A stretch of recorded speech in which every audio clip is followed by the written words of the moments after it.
lounging, son. Welcome back to the Comic Lounge. I'm Mario. You got Ryan laughing over here. Yeah, what's off up, guys? screen. Yeah.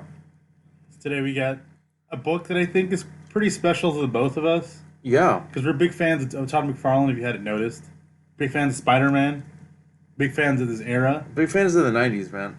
And this was in 1990. So this kicked off that decade. Yeah, and this Right. is so the first comic book I ever bought was issue 13 of the series.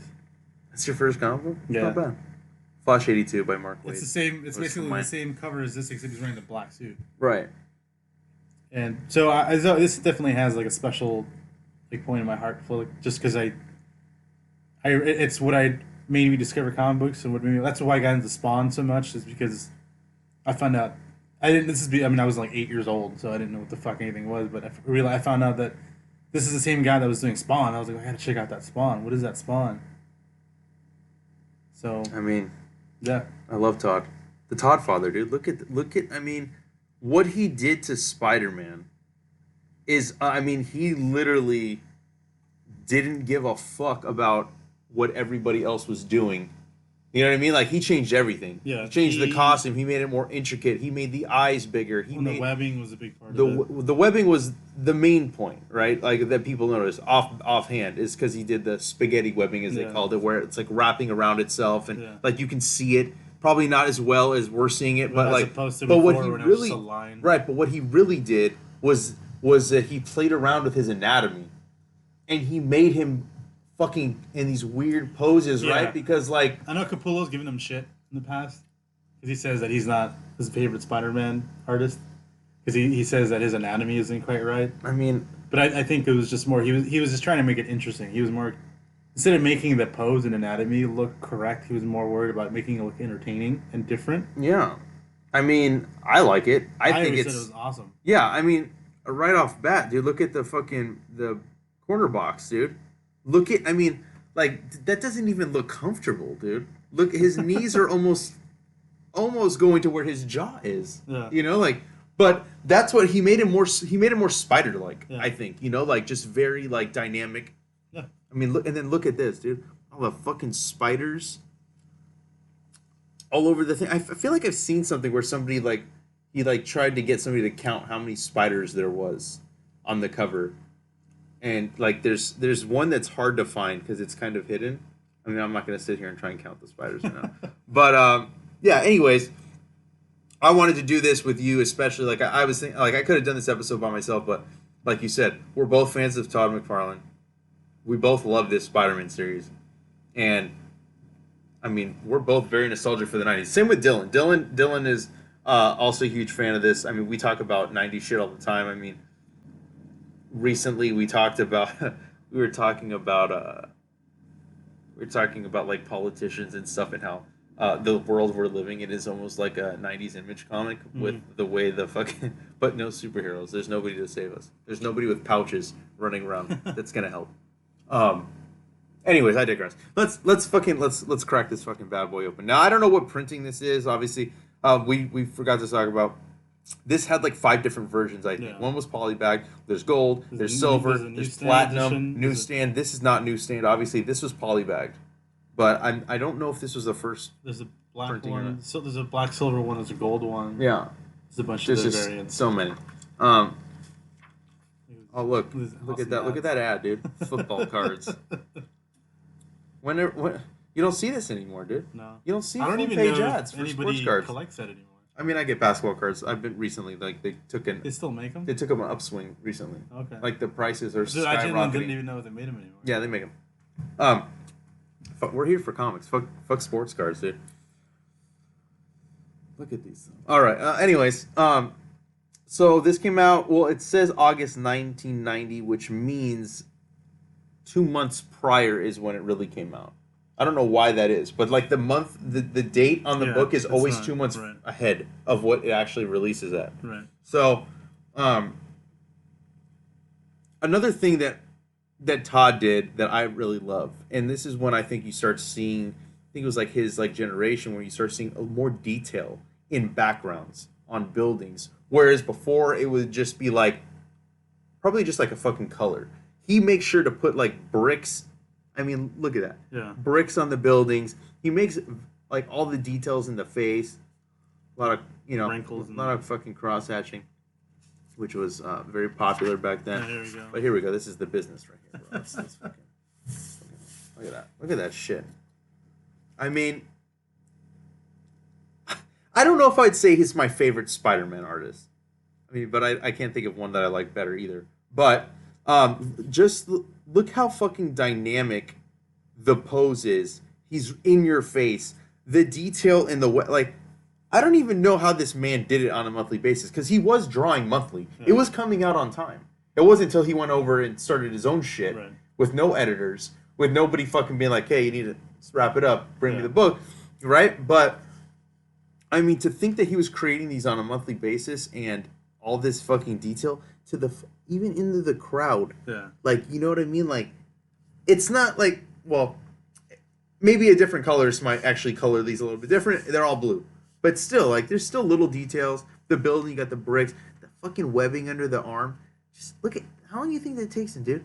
Each little, like, on the costume. This is obviously way before digital. Yeah, dude, and he's not, so like... he did this all by hand.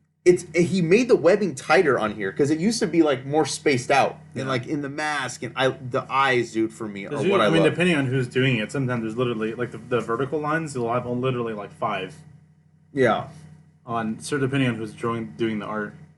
And another big thing about this was they gave him his own book to not just draw, but write when he left Amazing Spider-Man. That's when Eric Larson took over. Yep. Letterer on this is Rick Parker, colors, Bob Sharon, Jim Salicrup is the editor, and editor-in-chief was Tom DeFalco back then.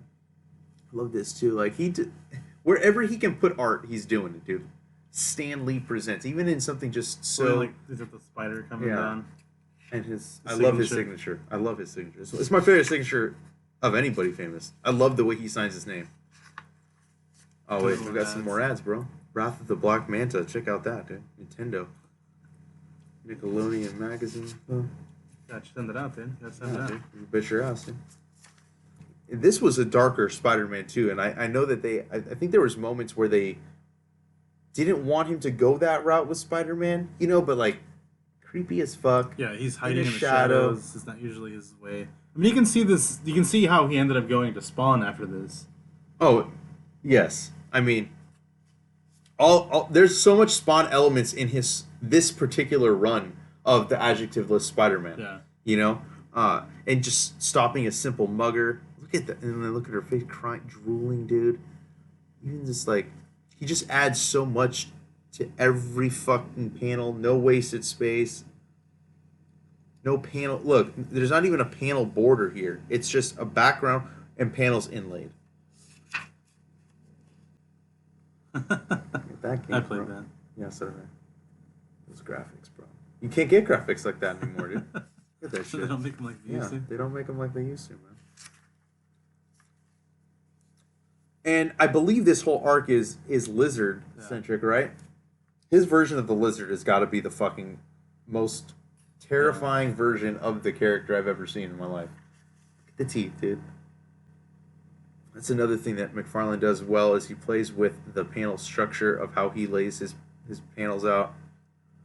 You got the lettering coming out. It's not even in panels. It's overlaid, going underneath and shit like that. Yeah, every page has been different so far. The only thing I'll say that he doesn't do well is, I'd say his faces aren't the most attractive, if I'm being honest with you. No. I mean, you know what I mean? Like, he's a great artist, but his face, a lazy eye, bro. What's up with that lazy eye? Dude? The eyes don't look quite right, and here his face looks really flat. It almost looks like it's completely flat. Which is weird, because he is such a great artist, but, like, every artist has a weakness, right? I think that this is his. Even Mary Jane looks different from there to there a little bit. You know what I mean? Like, it depends on the panel. I mean, look like that one looks a lot better. Yeah, that one looks but then she looks flat. That actually looks really good there. This is good, but then look at her face there. Yeah, but then here, his face looks really flat. Yeah. So it just kind of fluctuates. But at the same time, look at the detail on his hand. Right. Like, you can tell that he studied hands. He studied anatomy and parts a lot. Mm-hmm. Which you can see in a lot. Look at this hand right here. Yeah, I mean, all of that looks really well done. Detail. So, which is where he excels, and that's kind of where he got really well known from, which is his dynamic posing. Mm-hmm.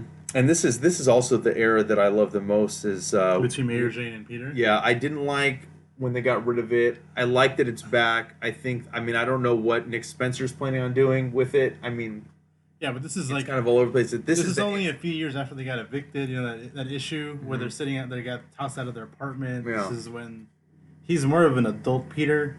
I liked it a lot. I think we have a soft spot there because we grew up with this. Yeah, probably, yeah. I think it reads well, though, still. I don't think it reads bad. I mean, I haven't read the full... I went back and read the Amazing stuff, which is kind of dated. Yeah. But the stuff that he does, I think ages a little bit better than the David Michelini stuff, you know what I mean? The fucking lizard eating the fucking rats in the sewer, dude. Yeah, it just reminds you a lot of Spawn. I mean, you can see how Violator and characters like that came about. Mm. Fucking tickling him. Yeah. Yeah, this is weird. This one I didn't get. Why are you tickling him? Look at that Chuckster, dude. He draws nice legs, though. He's really good at It's anatomy. just the face, dude. I really This like again, design. see? This I like, too. This is what I love about what he does with Spawn. Is it's not straight lines. It's very, like, he'll do, like, erratic fucking lines or bones or whatever. Yeah. As the Or chains. He'll do a chain around the border. Mm-hmm.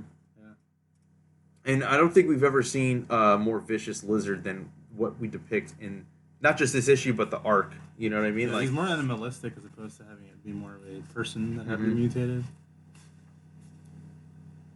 So messing around with the structure of the panels again here. Yeah. Smoke is coming from this one, and it's overlapping this with the city in the background. Behind it, yeah. It's fucking dope, dude. I can see why Marvel was like, I don't know about this. You know what I mean? Like, where do you see this in another Spider-Man book? You don't. Not even in Venom. Not even in the Venom issues did you see blood splattering everywhere. Like, I'm sure, like, as he's doing this, he's like, I'm bored, right? I'm bored. I'm going to do what the fuck I want to do. Well, that's what he always says. Yeah. He's always trying to find ways to entertain himself. He said drawing comics Vicious. is boring because you're doing a lot of the panels are just people talking and shit. So he's found ways to entertain himself. Mm-hmm. Yeah, I mean, look at that. Look at that. The pose with that view is really well done. Like the musculature of his body. Like, Yeah. he's really good. He is. He's definitely... His anatomy as well. I know they fucking... His Spider-Man when he's doing the poses is weird, but I think that's more playing to like He's it's just trying part to of make his it it's part of his also his powers is that he's very fucking like Flexible. There you go. See? yeah, there we go. That's the one. This Where is his the kind of shit where his head's at his dick, dude. It's coming out of his ass. Look at that. Where's his ass? Okay, look there. Boom. Right? Yeah. Butt cheek. Ass is at the ass cheek, dude. It's like how do you move that way, bro? That's crazy. But again, no wasted space, dude. No wasted space within his panels. He uses every fucking centimeter, every inch. I mean, the skyline, okay, the sky, but if you look at this, right? There's something going on everywhere. I like the webbing going off the panel. Yeah. Look at how much webbing. I know, I love- Typically, you would just have one line coming out, like one line of webbing here, Yeah. and then a little bit coming off the end. Look how much fucking webbing there is here. And It's like something, all of this is just, and this, that was all new. That wasn't something you'd seen before. And it's crazy that he got pushback for like breaking the panel borders, for doing the webbing this way.